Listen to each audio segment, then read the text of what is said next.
పేదవాడికి సొంతింటి కల నెరవేర్చడమే కూటమి ప్రభుత్వ ప్రధాన లక్ష్యం. నెల్లూరు కార్పొరేషన్, నుడా అధికారులతో మంత్రి నారాయణ సమీక్ష. పలు అంశాలపై కీలక ఆదేశాలు జారీ చేసిన రాష్ట్ర పురపాలక పట్టణాభివృద్ధి శాఖ మంత్రివర్యులు డాక్టర్ పొంగూరు నారాయణ. సంక్షేమం అభివృద్ధి రెండు కళ్లుగా సుపరిపాలన అందిస్తున్న సీఎం చంద్రబాబు. మార్చిలోపు నిరుపేదలకు టిడ్కో ఇళ్లు పంపిణీ శరవేగంగా జరుగుతున్న టిడ్కో ఇళ్ల ప్రారంభోత్సవ పనులు. నెల్లూరును ముప్పు నుంచి తప్పించాలంటే కాలువలపై ఆక్రమణదారులు సహకరించాలని విజ్ఞప్తి. కార్పొరేషన్, నుడా ఆధ్వర్యంలో చేపడుతున్న అభివృద్ధి పనులను వివరించిన మంత్రి నారాయణ. ప్రతి పేదవాడి సొంతింటి కల నెరవేర్చడమే కూటమి ప్రభుత్వ ప్రధాన లక్ష్యంగా ముందుకెళ్తుందని రాష్ట్ర పురపాలక పట్టణాభివృద్ధి శాఖ మంత్రివర్యులు డాక్టర్ పొంగూరు నారాయణ స్పష్టం చేశారు.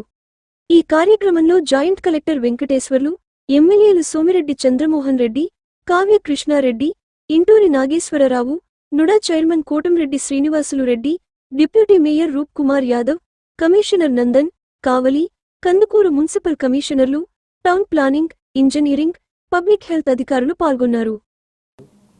అటు స్థానిక శాసనసభ్యులు, అటు కావలి కావచ్చు,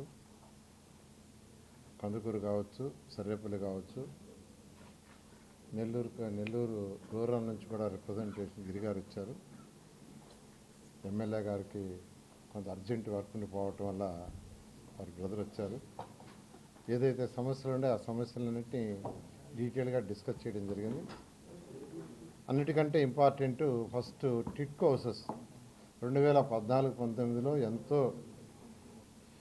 నిరుపేదలకు హై క్వాలిటీ హౌస్ ఇవ్వాలని ఆ రోజు ముఖ్యమంత్రి గారు ఆదేశిస్తే 7 లక్షల టిడ్కో హౌస్ శాంక్షన్ చేశాం కేంద్ర ప్రభుత్వ సహాయంతో. 5 లక్షల హౌస్ టెండర్ పిలిచాం, గ్రౌండ్ అయినాయి.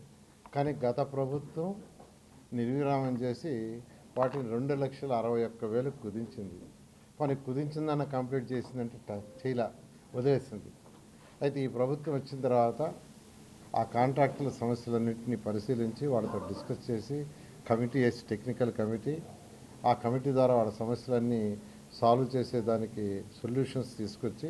మరిన్ని వీడియోల కోసం మా ఛానల్ని లైక్ చేయండి, షేర్ చేయండి, సబ్స్క్రైబ్ చేయండి.